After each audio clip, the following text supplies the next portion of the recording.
Growing up as a child, I lived in Cincinnati. I have 3 brothers and 2 sisters. My mom, she would work on the weekends. So on the weekdays, like throughout the summer, she would always take us places. Like, we went to a castle one time somewhere, or we go just do cool activities. She always had something fun planned for us.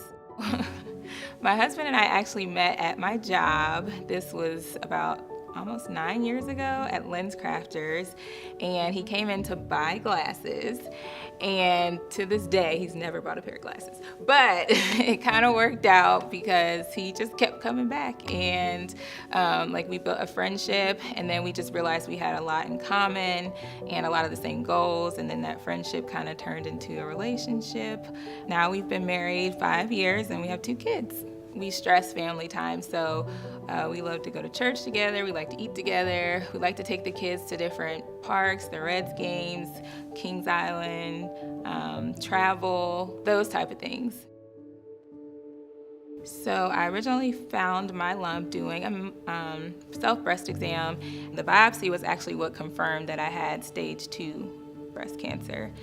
And yeah, everything changed at that point. I began to question life and what was going to happen to me, and how this was going to affect my family and my husband and my kids. And it was a hard time. I was in a very, very trying place for a while, and from that point it was time to have the referrals to an oncologist to figure out the treatment plan. I have many wonderful things to say about Dr. Cody, but immediately what I think my husband and I liked about him was he was just so willing to be there for us, answer any questions. I mean, our first visit, I think we stayed maybe 30 minutes or longer just talking to him, but we were like sold. We were like, Dr. Cody is the one that we want to go on this journey with. We trust him, and he's gained our confidence, and we appreciate that to this day.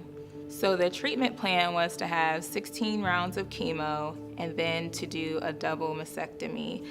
It terrified me because I had no idea what it was like to get chemo. I'd heard of it, but I've never experienced it.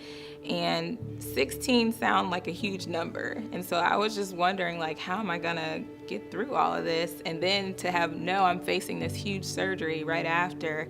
I literally had an anxiety attack, like a huge one. And I was in the bathroom on the floor, and my husband was in there with me. And I had told him about wanting to do Mickey's tiara, and I just said, I'm not doing it. I don't know if I can get through this. And he said, no, you're gonna do this, and we're gonna get through it together. And somewhere in that moment, I just started breathing, and I found my faith, and I said, you know what, I am gonna do this.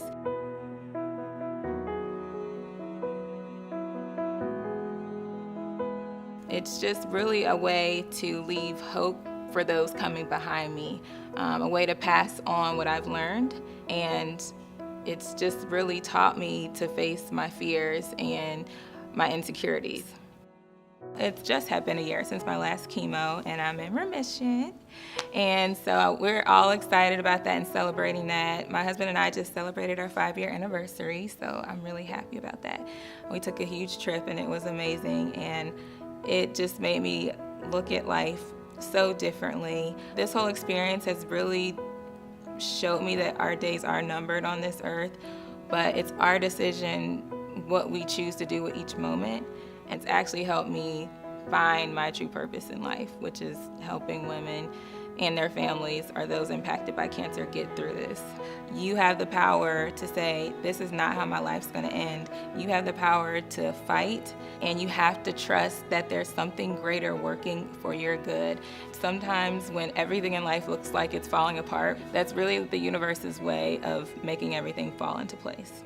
It's all gonna work out. You just gotta have faith.